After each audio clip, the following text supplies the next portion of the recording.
Have you ever been playing a Japanese cartoon racing game when you just wish there was an option to race in a real German car? No? Mercedes-Benz and Mario Kart. I honestly have no idea why this collaboration came to light. It's just really off-putting being able to drive an SL Roadster in a game like this. Look at the GLA. Donkey Kong can't even fit in it. They had to remove the roof. This is just really obvious product placement, and it's kind of weird seeing it in a game like Mario Kart, a game about Nintendo characters and go-karts. Go-karts, not cars. Honestly, I'm a fan of Mercedes, so it's fine in my opinion, but I only ever use the Mercedes wheels, to be honest. Next up we have the 3DS collaboration with the Louvre. This was initially made to turn 3DSs into tour guides. I mean, I understand the functionality behind it. The 3DS has great battery life, and it offers an immersive experience for people touring the museum, but it doesn't seem too practical. I think a basic MP3 player would do the trick, because audio is really the only thing you need. Eventually it became an actual 3DS app for anyone to buy, with Nintendo announcing it in a direct. There's definitely better ways for looking at these paintings. Nintendo did actually release a physical cartridge for this software, but it was only available at the Louvre's gift shop. Back in 2016, Nintendo partnered with Kellogg's to produce Super Mario cereal. They put little mushrooms and question blocks in it. What was really cool though, was that you got an amiibo with each box you bought. Unfortunately, it wasn't compatible with many games other than Mario Odyssey, where it would just reveal a Power Moon location. Regardless, it's definitely one of the most elusive amiibos you can get. I especially like this review's description of it. Platform, breakfast, publisher, Kellogg, ESRB rating, E. I could definitely see more Nintendo-themed cereals coming out, and maybe there will be in the future. My first thought would be a Zelda cereal, with Little Marshmallow Triforces and Master Swords. Actually, you know how some cereals come with free spoons? A Master Spoon would be amazing. On the topic of cereal, they turned Mario into Cheerios. And Minecraft. Anyway, one of the most infamous Nintendo collaborations they've ever done was with Dance Dance Revolution back on the GameCube. The GameCube is home to a few weird games, but this one definitely takes the cake. It's Dance Dance Revolution, but everything is Mario themed. It never needed to be, but I guess their thought process was because it's on a Nintendo system or something. They could have saved a lot of time and money by just porting a game from the PS2. It does have a pretty cool story though, which is something. Here's what ChatGPT told me. In Dance Dance Revolution Mario Mix, Bowser has stolen the music keys, which control the music and rhythm of the Mushroom Kingdom. To retrieve the keys and save the kingdom, Mario must travel through different worlds and defeat Bowser's minions in dance battles. A very creative story, as you can tell. Also on the GameCube was Soul Calibur 2, which featured Link. What's actually quite interesting is that there was a different exclusive character for each platform. Link on the GameCube, Heihachi from Tekken on the PlayStation, and Spawn on the Xbox. All these characters work really well as it's a fighting game. Cloud Strife from Final Fantasy was originally planned for the PlayStation, but he got replaced by Heihachi. Nintendo's famous for keeping their IPs to themselves. However, they let Philips use Zelda characters for games on the CDI system. These just suck and there's no debating it. The only good thing that came out of this collab was Morshu. Look at these cutscenes for God's sake. You've killed me!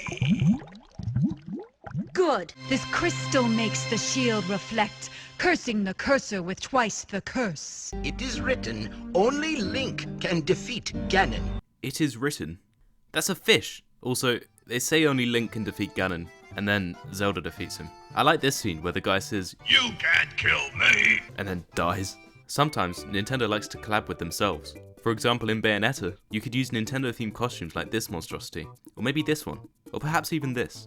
I understand that it's supposed to promote both of these games, somehow, but with Bayonetta, it just doesn't work. The art style is just too different. It reminds me of how Smash Brawl looked, having fun, bright Nintendo characters, shown in a more realistic and less vibrant look, and the proportions are just weird. What is cool, however, is that they changed certain mechanics of the game. Turning Bayonetta into Fox probably wasn't the best move though. The Bayonetta collaborations actually get weirder though. In 2014, Nintendo partnered with Playboy to promote the release of Bayonetta 2. A model was hired to portray Bayonetta on the cover of the 2014 October issue of Playboy magazine. It had a 4-page article about the game. I'm not gonna lie, I don't think there's much relation between Playboy customers and Bayonetta customers. Or is there? Mario and Rabbids seems weird. Originally launching in 2017, the game grew quite popular because of its unique playstyle, being a turn-based game, but also including some puzzle-based parts. It was leaked before it was announced, and people didn't really like the idea of the crossover, but it turned out to be pretty good. As far as the crossover itself goes, I know we've all just come to accept it at this point because they're good games and quite popular. It doesn't seem very fitting though. I suppose that's what makes it so good though, having such a stark contrast between the Rabbids and Mario and Luigi and Donkey Kong and Yoshi and Rabbid Luigi and Rabbid Donkey Kong and Rabbid Peach. Fortnite Switch.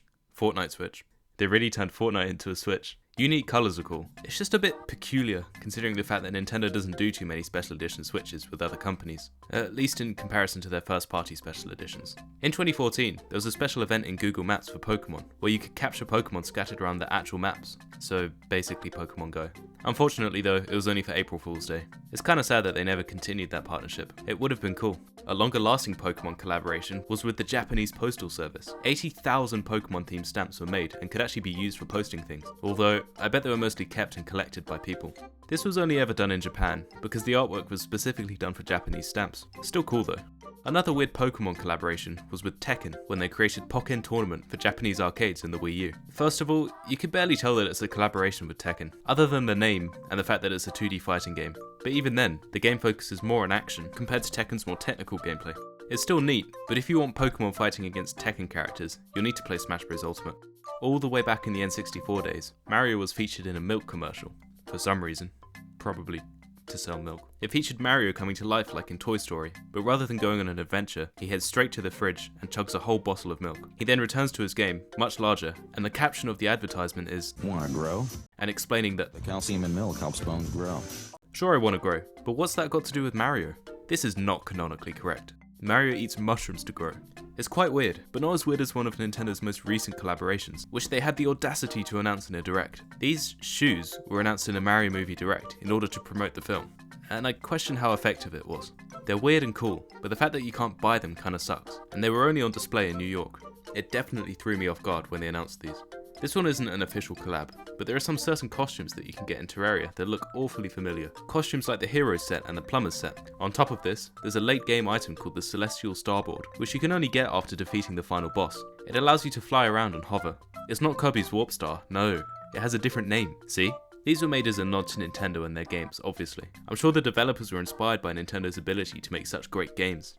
In 2013, Campbell released a new soup, the Super Mario Bros. Soup. It featured Nintendo-themed shapes such as Mario, Goomba, and Block. It was a chicken noodle soup, which is pretty generic, and I think they really missed out on the opportunity to do a Mario mushroom soup. That would have been way more fitting in my opinion. I particularly like this review of it. Come on, it's freaking Mario shapes. I don't care if it has poison in it, I'm gonna enjoy it. From the photos it doesn't seem too appetizing, but the selling point is that it's Mario. So there we have it, Nintendo's weirdest collaborations. Honestly, there's a lot more that I didn't manage to get into this video, but let me know if you want to see those. As always, thanks for watching and subscribe for more. Click here to find out if Nintendo's really lost touch with fans.